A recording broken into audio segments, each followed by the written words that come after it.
Waalaikumsalam warahmatullahi wabarakatuh. Perkenalkan, nama saya Maulidah Nurul Afifah dari SDN nomor 12 Batu Soka. Akan menceritakan sebuah dongeng yang berjudul Timun Emas. Pada zaman dahulu kala, di Jawa Tengah hiduplah seorang janda tua yang miskin. Mbok Rondo namanya. Dia sangat menginginkan sebuah anak untuk membantunya bekerja di hutan. Pekerjaannya sehari-hari mencari kayu di hutan untuk dijual ke pasar-pasar dan memenuhi kebutuhannya sehari-hari. Pada suatu hari, setelah Mbok Rondo selesai bekerja, Mbok Rondo duduk beristirahat sambil mengunjung. Andaikan aku mempunyai seorang anak, pasti beban hidupku agak ringan sebab ada yang membantuku bekerja. Tiba-tiba bumi bergetar seperti ada gempa bumi. Boom, boom. Ternyata teman-teman, itu suara kaki raksasa. Raksasa menghampiri Mbok Rondo dan berkata, "Hai Mbok Rondo, kau menginginkan sebuah anak ya? Aku bisa menuruti permintaanmu itu. Benarkah?" Jawab Mbok Rondo. "Benar, tapi dengan satu syarat. Bila anak itu berumur 16 tahun, kau harus memberikannya kepadaku untuk kujadikan santapan yang lezat." "Baiklah, aku akan menuruti permintaan itu," kata Mbok Rondo. Sang raksasa mengambil sesuatu dari pinggangnya, yaitu sebuah kantong kecil, dan memberikannya kepada Mbok Rondo. Mbok Rondo bertanya, "Apa ini?" Raksasa menjawab, "Itu adalah sebuah biji timun yang harus kau tanam di belakang halaman rumah." "Baiklah," jawab Mbok Rondo. Raksasa pun pergi. Mbok Rondo pun bergegas lari ke rumah dan menanam biji-biji itu di halaman belakang rumahnya.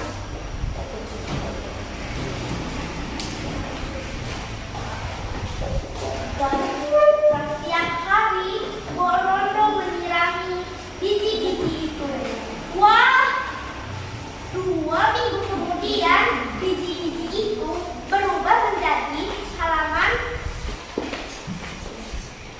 sebuah kebun timun yang segar dan lebat.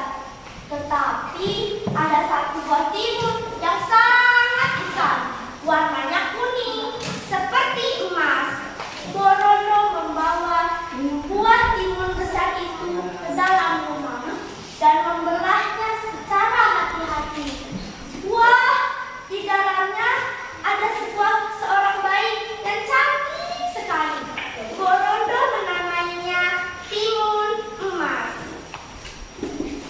Hari demi hari berlalu. Timun Emas berubah menjadi seorang gadis yang cantik jelita. Setelah 16 tahun, Mbok Rondo teringat janjinya akan pada raksasa. Tiba-tiba bumi bergetar seperti ada gempa bumi. Boom, boom. Ternyata itu adalah seorang raksasa. Mbok Rondo menyuruh Timun Emas bersembunyi di bawah kasur tidur. Timun Emas pun bersembunyi di bawah kasur tidur. "Hai Mbok Rondo, aku datang ke sini untuk menepati janjimu." Mbok Rondo pun keluar dan berkata, "Wahai raksasa, berikan aku 2 tahun lagi untuk merawat Timun Emas, karena Timun Emas masih kecil, belum sedap untuk dimakan." "Baiklah, akan kuberikan kau 2 tahun lagi untuk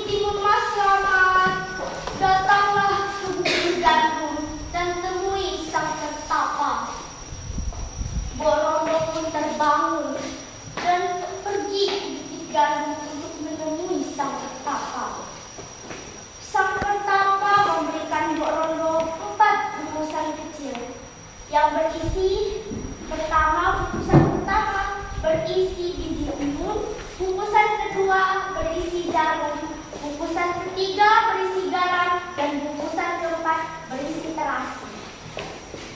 Borondo memberikan 4 bungkus itu kepada Timun Mas, dan Timun Mas menyimpannya. Raksasa pun datang untuk mengambil Timun Mas. Borondo menyuruh Timun Mas untuk lari melewati pintu belakang.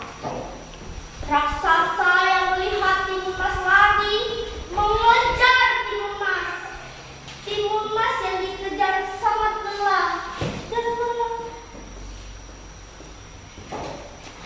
dan sesak napas, dan mengingat pesan ibunya akan lihat bungkus kecil itu, dan mengambil bungkusan pertama yang berisi biji timun dan melemparnya ke tanah. Tiba-tiba ajaib, biji-biji timun itu berubah menjadi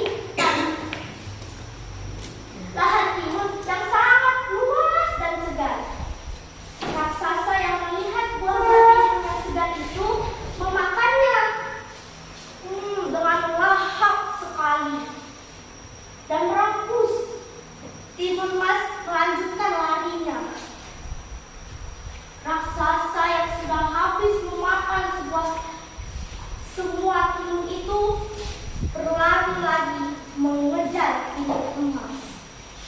Timun Mas pun melempar bungkusan kedua yang berisi jarum dan melemparnya ke tanah.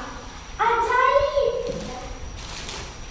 Jarum-jarum itu berubah menjadi lahan batu yang sangat luas. Raksasa yang melewati batu-batu itu kesakitan dan gatal karena batu-batu itu sangat tajam. Timun Mas yang melihat raksasa lolos dari lahan batu yang luas itu berlari lagi dan mengambil bungkusan ketiga yang berisi garam dan melemparnya ke tanah. Ajaib! Butiran garam itu berubah menjadi sungai yang dalam sekali dan luas. Raksasa pun tanpa pikir tajam langsung cebur ke dalam air itu. Berkat kekuasaan raksasa, raksasa bisa melewati sungai yang dalam itu. Timun Mas pun terasa khawatir karena tersisa 1 bungkus kecil itu. Timun Mas pun melempar bungkusan terakhir yang berisi terasi ke tanah.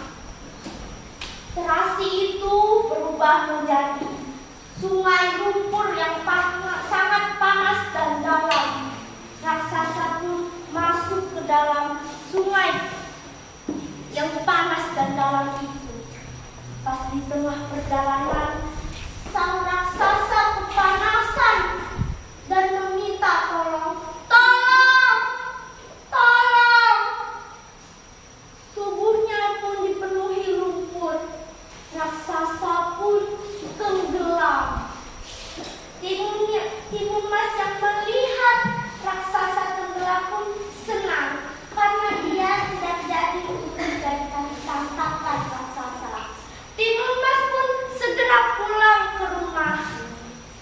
Borondo yang melihat Timun Mas selamat pun senang sekali karena Timun Mas tidak jadi dijadikan santapan sang raksasa.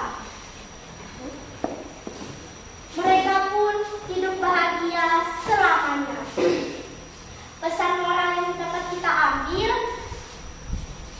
berusahalah dan berdoa agar kita selalu bersama.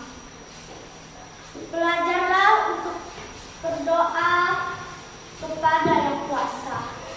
Terima kasih.